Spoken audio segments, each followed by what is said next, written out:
work with the neurotransmitters. Yes. And also there are mineral imbalances that contribute to schizophrenia. Sometimes. If she were to have this kind of analysis done for her son, would that be helpful to him? If it is exciting to her to do so. At the same time, we are also accomplishing much of the same thing in what we have actually just given her, but in a different way. All right? Greetings, Bashar. And to you, good day. I'd like to explore something with you, if I may. Well, of course you may. As a child, I've always been interested in extraterrestrial phenomenon. Even though my parents weren't interested in it, I was just always gravitated towards it. It is my excitement. Yes. And well, many of you have extraterrestrial lives, and because you are not forgetting as much of all of who you are, many of you relate to the idea more quickly than the other generation does. I am aware of the incarnation that I have as a dolphin going on Sirius concurrently. But really my question is about 5 years ago, there was an experience that's kind of spun my wheels for a while. Spun your wheels, all right.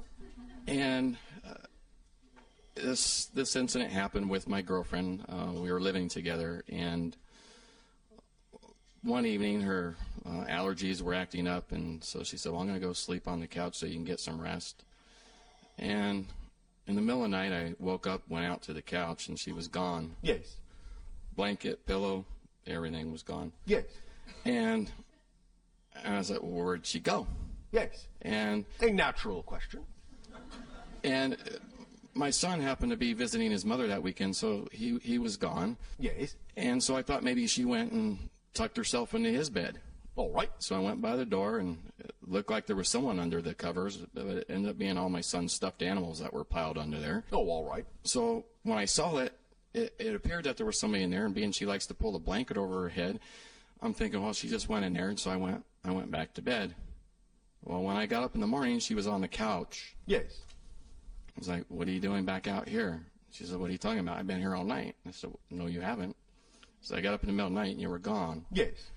And I believe, for whatever reason, per her agreements and stuff, that she was interacting with extraterrestrials. Yes. And I was just wondering if you can elaborate a little bit about that specific incident. She was. Okay. Is that little bit enough? If there's anything more, that would be good. But does she understand that she has hybrid children? Yeah. Well, yeah, she does. All right, then. She was interacting with those children, helping to train them for the upcoming assimilation agenda. That makes sense. Yeah, because she loves children, so that definitely makes sense. And as far as my own passion and my own joy, yeah. I'd like to have my own contact, and I know that on the timing of these things will occur when they need to, and many of you have already had certain kinds of contact that you simply don't remember yet because it's not time for you to remember them. Yeah, I've had several instances. I just don't remember the full details of all of them, yes. But I know there's been numerous ones in the last 6. Yes. So when you think you might be able to land, and we can chat? Us specifically? Yes. Sometime after your year of 2033. Okay. All right. There will be open contact before that with another species. We will not be the first to make open contact with your planet. Another hybrid civilization will. Those that we have referred to as the Yael.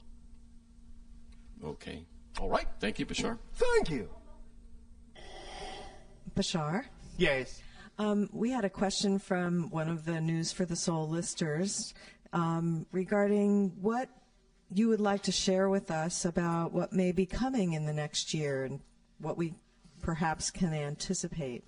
As we have said, your year of 2010 begins what we have called the span. The 5 years of 2010 to 2015, in which there will be very specific kinds of alterations and accelerations in energy and opportunities for the idea of true assimilation within yourselves and integration within yourselves of many of the things that represent your highest aspirations and your dreams, if you are willing to clear the path now. The idea being that you will begin to see many things come to light that have been hidden, and by your year of 2015, and we are again not saying exactly how this will come to light, but by year of 2015, the majority of the people on your planet will know beyond a shadow of a doubt that extraterrestrial life exists. And from that point forward, things will begin to accelerate in an extremely different way. But during this span, from 2010 to 2015, is your highest opportunity to ride the crest of the wave that we have talked about now for many, many years, as the threshold of 2012 pulls you like a magnet toward it, and as you cross it, and your momentum carries you all the way to 2015 through the span. This is your opportunity to tip the scales from negative to positive energy in your own lives personally by taking advantage of either the techniques we have talked about or the permission slips you have been given by your guides or others to really streamline and fine-tune the high-frequency vibration you can be.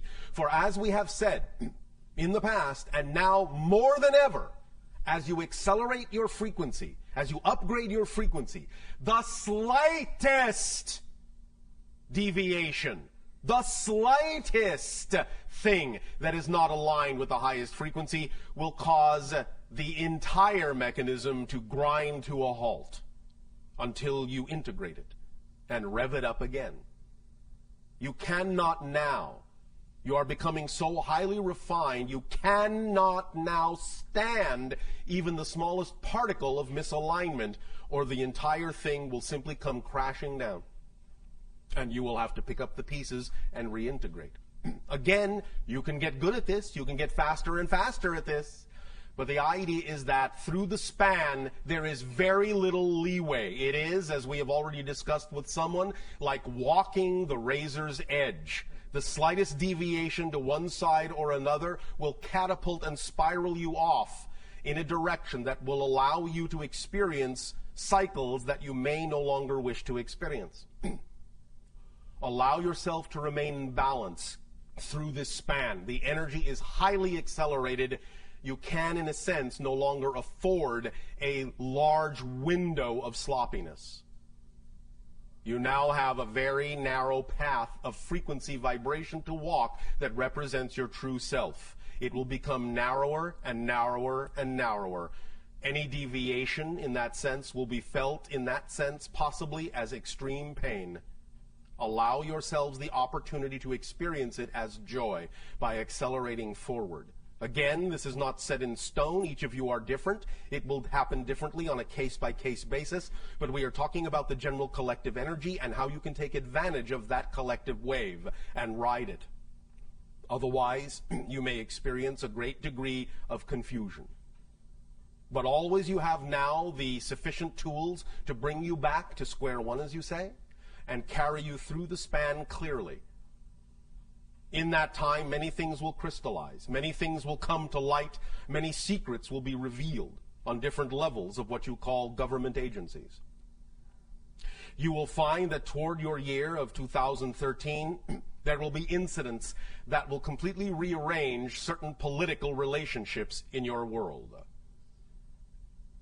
Some of these will be positive and some of them will be negative.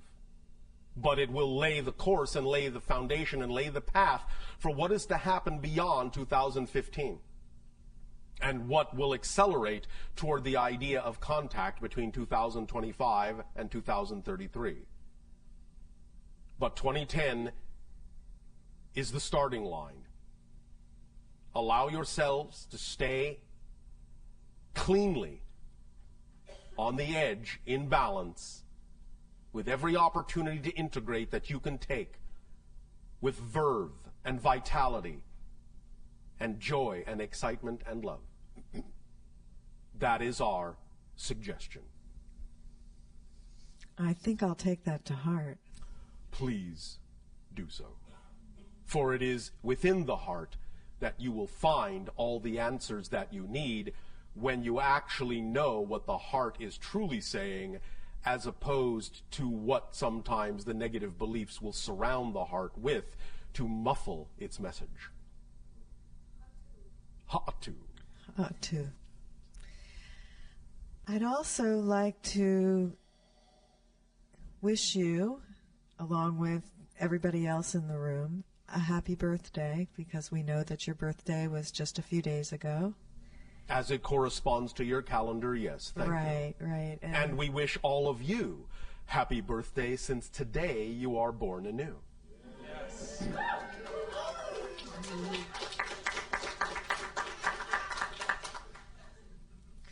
Thank you, Bashar. I'm going to turn this over to Kim now. Hello, Bashar. And a you good day. Recently, I was doing a cleansing fast. Yes, sir. And on the third night of this fast, when I went to sleep, I had an experience which was different than any other sleep experience I've ever had. It did not feel like a dream. It felt like a complete shift into an alternate reality experience. Right. Thank you. I had absolute and full recall of all of the things in this reality. Yes. I was able to remember the past. Yes. And, I mean, I had a computer with writings that I'd done. I had a whole life, a family. It was just a totally alternate experience, but it was still in this body, or in a body similar to this Understood. body. And since then, I've had a couple other ones which I had a little bit less recall of. All right. But I was just wondering what exactly not so much the purpose, because they were enlightened, they were pleasureful and enlightening in and of themselves, but if that's something that's occurring all the time, if I just had recall on that day because I happened to be, like, my system was more clean, or what the... Yes. When you align yourself to higher frequencies, it is easier to perceive things that are relevant to those higher frequency domains. This is why, again, we say you cannot perceive what you are not the vibration of. But when you are the vibration of those things, you can perceive into realms that are heretofore invisible to you. And become aware of more of what you're all doing in different dimensions all the time right now. You become more aware of the grander life that you are living on multiple levels, holographically and simultaneously. As you integrate more of yourself on Earth, more of your personality components, and become a more holistic being and raise your frequency, you become more aware of the holographic components of your greater being as well. No surprise. I understand. Now, then my question, I guess, is this Earth that we are in? Right now, right here? Right now, right here. As opposed to the one that was here a moment ago? Correct. All right. As opposed to the one that is here now? Yes. Oh, all right. What I meant is this, let's say this general apparent continuum. Yes.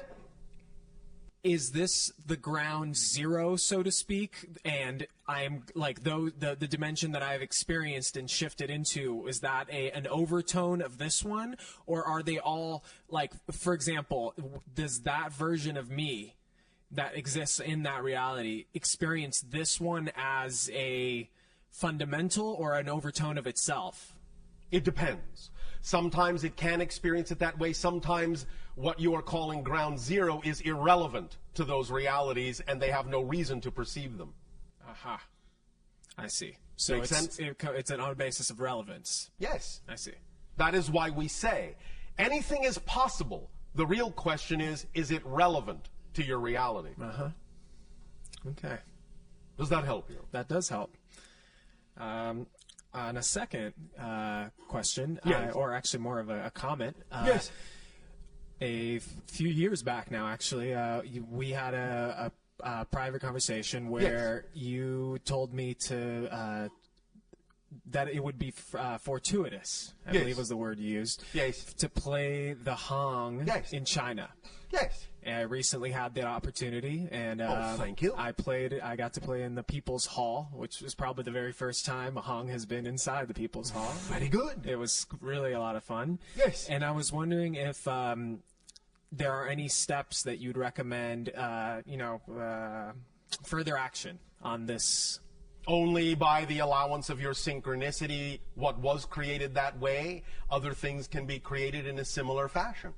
There is no more methodology to say other than that which you've already used to bring about that manifestation as well. So just really relaxed. Yes. Okay. Did the people enjoy your performance? They did. They thought you played well. I think so. That means you were well hung. It was only a matter of time before you made that pun, Bashar. Yes. But this was the correct timing. Indeed. Indeed. All right. Okay, great. Okay. Final question. Yes. June 6th, 2012. Yes. Venus will be transitioning in front of the sun from the Earth's point of view. Oh, all right. Is that correct? Why are you asking us? Because I feel like you have, pretty good knowledge on that kind of stuff. Why don't you simply consult your own charts? Well, okay. So I guess my question is, what I heard was that during this transition, when Venus places itself in between Earth and the sun, yes, a solar wind, a solar flare is going to. Is this a variation of the other question that was asked earlier? But this is this now. Yes. Now we're in a different reality, right? All right. Very good. I will give you a different, similar answer. Go to the answer we already gave concerning everything that has to do with 2012, the last night of your time. I see. Thank you. Okay.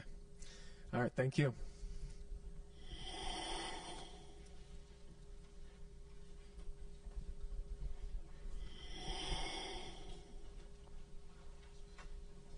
Hello, Bashar. And you good day.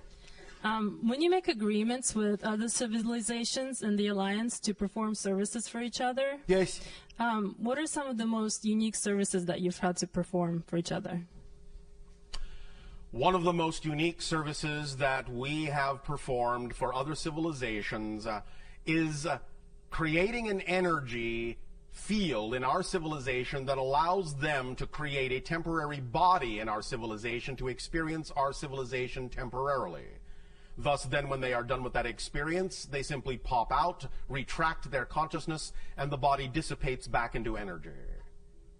Thus, then, they do not have to have what you call a full incarnation. They can have a true physical temporary surrogate experience in one of our forms to experience the sensations of our reality without that full incarnational cycle. And what do they do for you? They allow us to perceive emanations that come from their combining of energies that would be akin to what you would call energy music, but it is in that sense silent. But the emanations have color, have frequencies, have patterns that are extremely unique in all the civilizations that we have found, and that we find that these patterns are revealing to us of different aspects of our connection to creation. So it is like they have created a consciousness mirror that when you look into it reveals aspects of yourself you may have otherwise been unaware of. Oh, that's deep. Also, when you help bring other civilizations into the Alliance besides us, what are some of the contact methods that you use with them? Because I imagine that their situation is probably very different than ours. Oh, yes, of course. There are many different contact methods per se. One had to do with the idea of allowing them to appreciate that we understood their musical language. And in that sense, by replicating their musical language, they were willing to communicate. Do you understand? Yes. That was their sole criteria for allowing connection to other civilizations. That you had to comprehend and, in a sense, repeat back or reflect back very specific tonalities in their musical language for them to understand that a true connection existed. Without that tonal reflection, they have a belief system that says that connection is not appropriate at that timing. Kind of like with us, we have to see you first before we believe that you're there. Well, not exactly in that expression. More the idea that we have to understand and experience that there is a piece of us in you before we will know that you know we are all connected.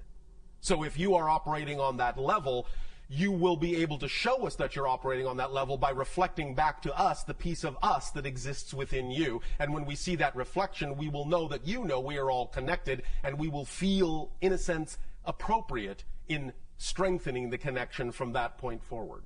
But without that reflection, they do not allow themselves to form a solid connection to that civilization.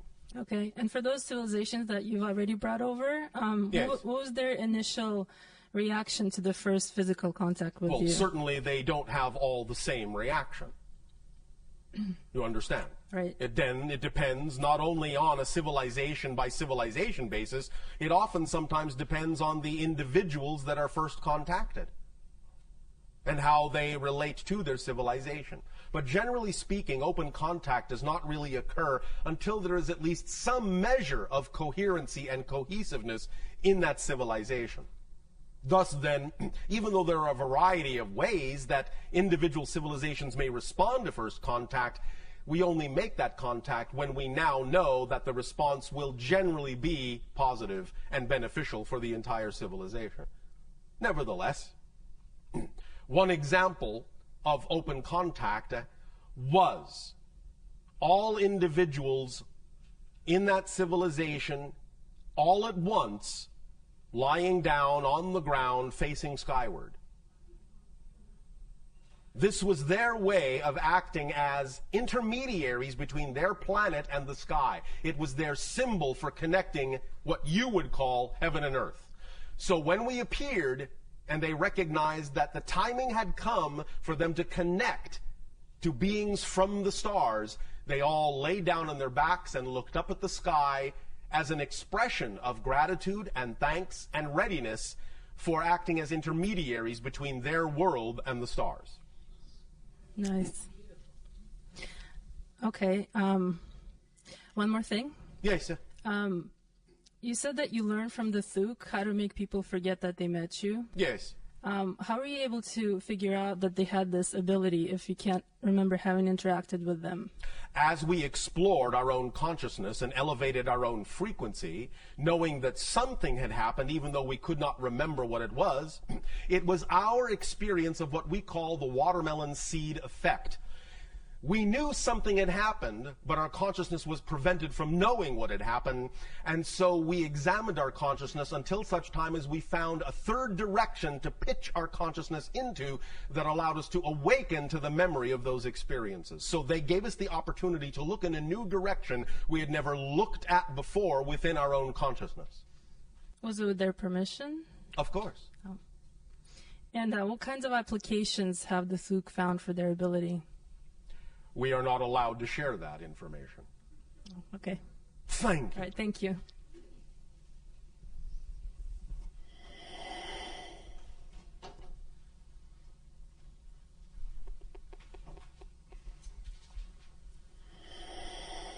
Hello, Bashar. And a you good day. I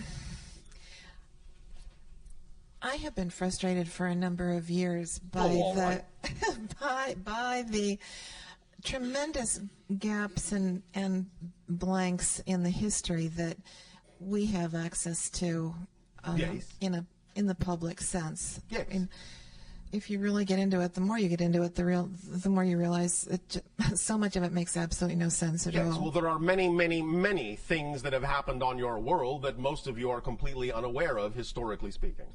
Well, my first question is, and forgive me, I know you've been doing these transmissions for such a long time, and you've probably answered this question in is all some right. way It is before. all right. But okay, I'm not familiar. So, That is all right. is there? Do you know of any reliable account that's accessible of that explains what happened since the development of the first hominid on the planet? I mean, what were the first? Can you talk a little bit about the first waves of migration or invasion of this planet, and of those civilizations that came? I suppose, I imagine there were several. Many millions of your years ago. And there were what have been loosely referred to in one of your ancient languages, Sumerian, a civilization known as the Anunnaki. They came, their precursors came, many millions of your years ago, when there was upon your planet the species that you understand now as reptilian or dinosaur. You understand? Yes. They took some of the genetic material of those beings and blended it with their own to create a kind of bipedal, hominid appearing type of being that many of you now recognize as reptilian extraterrestrials. But they do not interact with you in the way many of you have been taught to believe that they do. They were the first species transformed upon your planet long before what you call your own hominid species developed.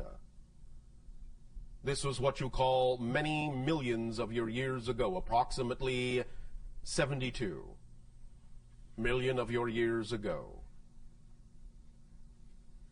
That is the first that we record of such incidents on your world. So, in other words, what you're saying is that there was no. I mean, the American Indians have a belief that the first, in a sense, the first presence on this planet was human, but not. That was the first presence within a particular age or era on your planet, not the first of all times. Well, what I was about to say is the first presence. In the ethereal sense, in the cosmic sense, that yes. The spirit, the man-woman principle, yes. rather oversaw the formation of the planet, so that it would be a home that would be suitable to the evolution of our species and so many others that have been able to adapt to it. But that happens within timelessness. You are asking us about an actual historical timeline. So, in other words, your spirit is timeless. It exists eternally, always has, always will. There is no timeline to that. And so your spirit in that sense, your consciousness in that sense, what you wish to call your soul, witnesses the creation of everything. And the understanding of how its connection to everything will eventually play out in some form of space-time historical linear fashion. Okay, so following this along, in other words, there was no creature that evolved eventually into hominid. Not on its own. On its own before these other the Anunnaki arrived. Is that right? Correct. Well, why is it then that there are footprints, there are petrified, yes. preserved footprints in existence where a human footprint yes. coexists in the same space, obviously made at the same time as the dinosaur yes. footprint yes. that is surrounding it, that they must have been made at the same time. How yes. did that happen? Visitors. Transcending different dimensions of reality, what you would euphemistically call time travel, parallel reality shifting. Visitors. Oh, okay. That's amazing. Even some of you, from your own future, visiting a parallel reality past that happens to be yours. Does that make sense to you? Yeah. There you go. Mind-blowing, but yes. Oh, all right. Okay. It is all right to have your mind blown now and then. In fact, it might be a good thing. Another thing, too, that just is so irritating to me is that there has been no good explanation so far as to what the USOs are, the submersible, unidentified objects that are seen regularly coming yes. in and out of the ocean. Yes. What are they? There are temporary bases under some of your oceans, And what you typically call UFOs often have the capability of simply going from air underwater and so become USOs. That's all. But what are these bases? Are they actually in underneath the ocean floor, or are they bases that exist in the water? Where do they go?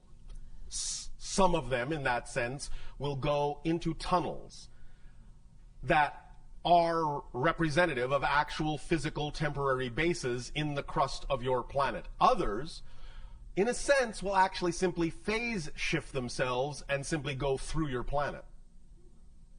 They just simply don't need to get out of the way. They don't need to go around your world. On their trajectory, they can simply go through your world. You understand? Yes, sort of. Okay. And I guess the other question I had was in the last few years, I've gone to a few outdoor concerts at the Greek Theater, the Hollywood Bowl, and I believe that I have been aware of the presence of, and this is pretty much the only time I've felt this, but I think I've been aware of the presence of ships in another dimension above the amphitheaters. Sometimes that is the case. As we said, there are observations being made, and there are, in that sense, observations being allowed from time to test the observation capabilities of your people. Is this typically felt, what I've experienced is sort of like the tipped me off just to kind of tune in was like an odd pressure on the top of my head, which is, again, the only time I've ever experienced this. Different people will experience it in different ways. That happens to be what works for you. And so the inhabitants of these ships, where are they from, by the way? Are they different places? Okay. And are they then, they're testing to see if we pick up on their being there too? Oh, okay. To gauge whether you are ready for contact. To stretch your senses. To expand your idea that you exist and can perceive in more than one dimension. Thus then allowing you to elevate your frequency, and in elevating your frequency, giving all of us the signal that you're willing to meet us halfway. Create a third reality in which we can both interact. All right? Yeah, that will do. Okay, thank you. Thank you. At this timing, we will now extend to each and every one of you our deepest appreciation for allowing for the co-creation this day of your time of this transmission and the sharing with you of the crystallization of the structure of beliefs within your consciousness.